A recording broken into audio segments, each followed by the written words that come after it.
Durant cette période, nous avons apporté, avec un fort soutien des collaborateurs, notre modeste contribution à la modernisation de l'administration publique, à l'amélioration des dispositifs permettant aux populations d'espérer un travail décent, le traitement égalitaire de tous les enfants du peuple dans les recrutements et de bénéficier d'une protection sociale pour tous. Aujourd'hui, je cesse mes fonctions de ministre d'État, ministre de la fonction publique, du travail et de la protection sociale, suite au remaniement de l'équipe gouvernementale, intervenu le samedi 7 décembre 2024. Je voudrais, en cet instant solennel de passation de charge entre M. Mathias Traoré, ministre de la fonction publique, du travail et de la protection sociale, et moi-même, traduire toute ma reconnaissance à leurs excellences, le capitaine Ibrahim Traoré,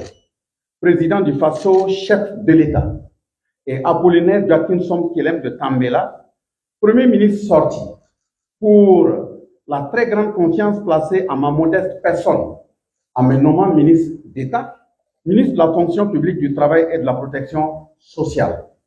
C'est le lieu pour moi également de rendre hommage au premier ministre sorti, Apollinaire Joachim Kelem de Tambela, pour l'excellente collaboration ainsi que les résultats collectivement engrangés. Je salue la franche collaboration et la solidarité fraternelle vécue avec les collègues des différents gouvernements successifs. C'est l'occasion pour moi de magnifier une fois de plus la confiance qui a été placée par les plus hautes autorités du pays à mon cher frère Rimtalba Jean-Emmanuel Ouédraogo,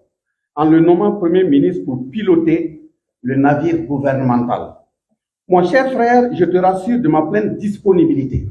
en tant que VDP national à répondre présent à vos côtés 24 heures sur 24 et en toutes circonstances pour toute mission sur laquelle vous jugerez ma modeste contribution nécessaire. Et sur le même élan, j'invite l'ensemble de mes frères et sœurs burkinabés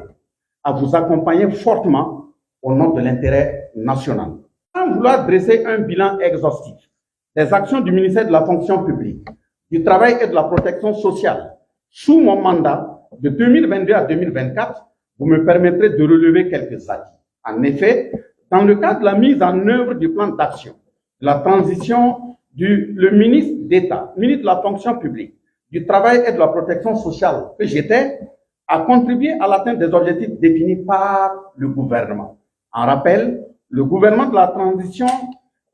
comme c'est appelé, a adopté une charte et un agenda devant servir de référentiel des actions publiques pour la période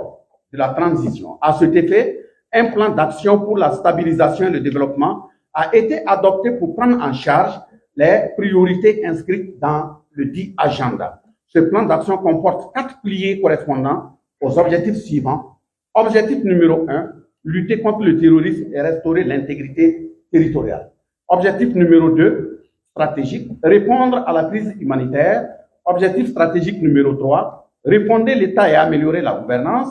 Objectif stratégique numéro 4, œuvrer à la réconciliation nationale et à la cohésion sociale. Au terme des dispositions du décret portant attribution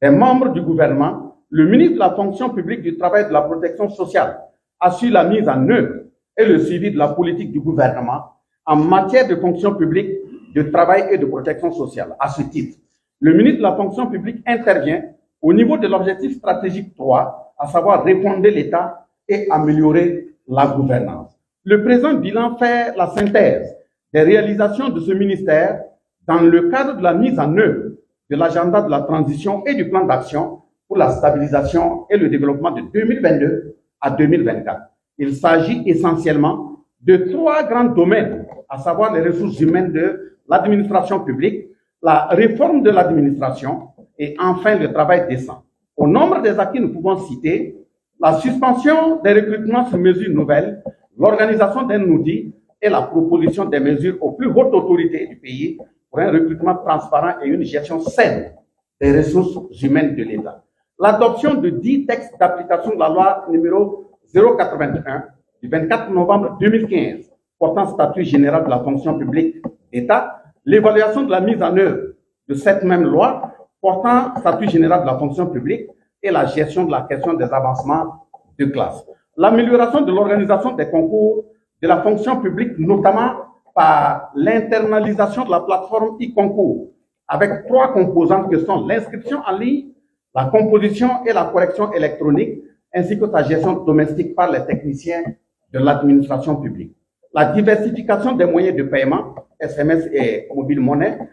la mise en place d'un système SMS pour enseigner les candidats sur leur programmation et leurs différents résultats au concours, le renforcement du parc informatique des concours avec les nouvelles acquisitions de matériel informatique, ordinateurs, scanners, photocopieurs et imprimantes, la réception en ligne de toutes les candidatures au concours direct et professionnel, la composition en ligne des concours professionnels dont l'effectif n'excède pas 500 candidats, la publication des résultats des concours à bonne date,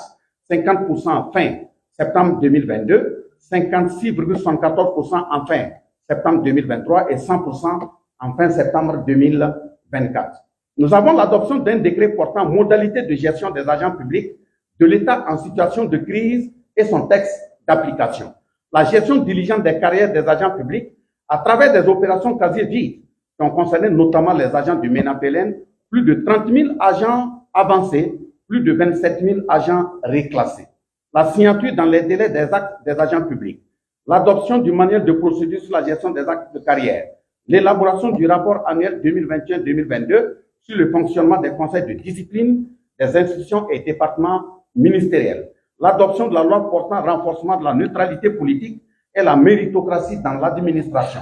la sensibilisation de 806 personnes, dont 243 femmes sur la loi 02 du 16 mars 2023, portant renforcement de la neutralité politique et de la méritocratie dans l'administration publique, l'élaboration du décret portant conditions et modalités de nomination aux fonctions techniques, le développement de nouveaux e-services, à savoir les Burkina, une plateforme de diffusion des textes législatifs et réglementaires du Burkina Faso, gestion des nominations en conseil de ministres, SIGA, un système intégré de gestion de congés et autorisation d'absence, la plateforme de déclaration d'information sur les établissements, un e-service pour les détachements, un e-service pour les mises en situation de disponibilité, etc.,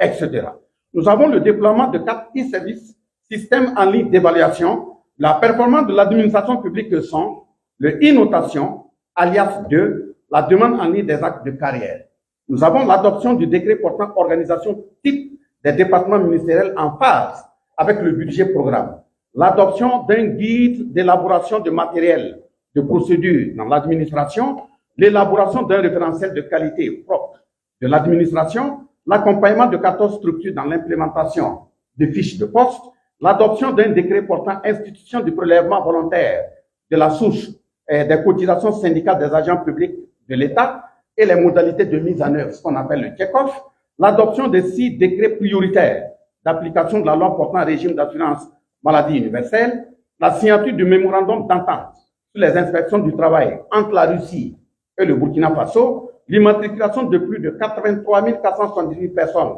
au RAMU, l'élaboration des rapports annuels 2021, 2022, 2023 des activités des services d'inspection de travail, l'adoption d'un décret portant procédure de traitement des modalités de liquidation de la retenue pour fait de grève, l'adoption d'un décret fixant le nombre et les modalités de désignation des agents de l'État bénéficiaires de la mise à disposition auprès des organisations syndicales, qu'on appelle les permanents syndicaux, l'adoption d'un décret fixant les salaires minima interprofessionnels garantis, le SMIC, qui passe de 30 684 à 45 000 francs CFA, soit une hausse de 46,65%, l'adoption d'un décret portant création, composition,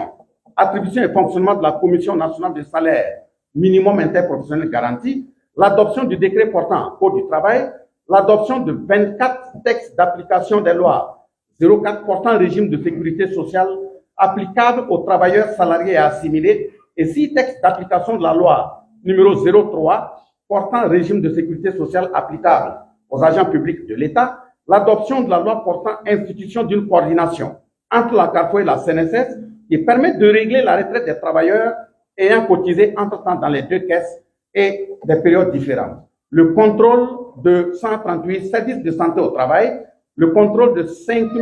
391 établissements dans le secteur privé, la visite de 379 lieux de travail de l'administration, 3 715 bourses scolaires accordées aux orphelins et orphelines des pensions de la CAPE de la CNSS, l'adoption d'un décret déterminant la liste des travaux légers, le développement d'une application de contrôle sur le travail des enfants pour le CAMBA, la réalisation d'une enquête sur le travail des enfants, la sensibilisation de 6 635, donc 2 327 femmes et 138 enfants sur le travail des enfants, l'immatriculation de 70 mutuelles sociales sur 181, une mutuelle sociale ayant l'agrément d'office, la suppression du Haut Conseil du dialogue social jugé indispensable, l'indemnisation de 548 monitrices de l'éducation des ex-garderies sous la Révolution, le remboursement des retenues illégales opérées sur les salaires et traitements des agents publics pour faire de grève pour la période de 2016 à 2021, l'accompagnement des travailleurs déflatés et retraités par la formation de 309 personnes et l'octroi de 64 prêts à 64 personnes en 2022, la formation de 336 personnes et l'octroi de plus de 76 personnes en 2023 et la formation de 283 personnes et l'octroi de prêts à 85 personnes en 2024. La prévention de plus de 13 000 cas de crise sociale, etc., etc., etc. Si nous avons pu engranger ces résultats, c'est grâce à l'abnégation, l'engagement patriotique et les sacrifices consentis par chacune et chacun de mes collaborateurs, et surtout l'accompagnement constant et la très grande écoute de leurs excellences, le président du FASO et le premier ministre. Je salue à cet effet vivement le sens social élevé du président du FASO, chef de l'État qui a permis, malgré le contexte assez difficile, de donner solution à des préoccupations du code social dont certains datent de depuis 1960. Et par exemple, c'est le départ des forces étrangères de notre pays, 64 années donc après. Nous avons les garderies populaires, posées depuis 1990, soit 34 années après. Nous avons les permanents syndicaux et le check-off, posés depuis 2000, donc soit 24 années après. Outre ces chantiers déjà réalisés, il faut noter que certains dossiers non moins importants sont en instance de traitement et sur lesquels j'invite le nouveau ministre à avoir un regard particulier en vue de leur finalisation. Et de ce point de vue, il s'agit notamment du vote du Code du travail, de la finalisation du dossier sur la gestion des carrières des travailleurs de la santé en lien avec la GST, de la finalisation du rapport sur les travaux concernant les indemnités des travailleurs, surtout ceux qui sont dans des zones difficiles, de la gestion du dossier sur la prise en compte des indemnités dans le calcul des pensions des travailleurs publics, de la finalisation du dossier des travailleurs déplacés, de la poursuite de l'élaboration de la convention sur la migration de la main-d'œuvre entre la Russie et le Burkina Faso d'une part, entre l'Azerbaïdjan et le Burkina Faso d'autre part, sans oublier celle avec le Qatar, de la finalisation du dossier sur les bénévoles de l'administration publique. Monsieur le ministre, félicitations à vous et que les membres de nos ancêtres vous assistent et vous accompagnent dans votre noble mission. À vous, désormais ex-collaborateurs et collaboratrices, merci pour votre engagement sans faille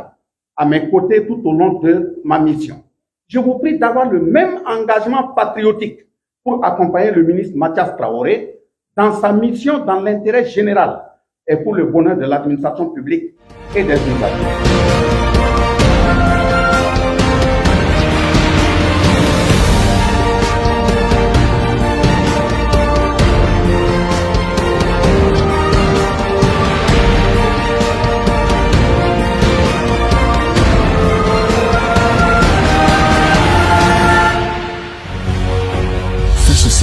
Une autre facette de l'information au Burkina Faso.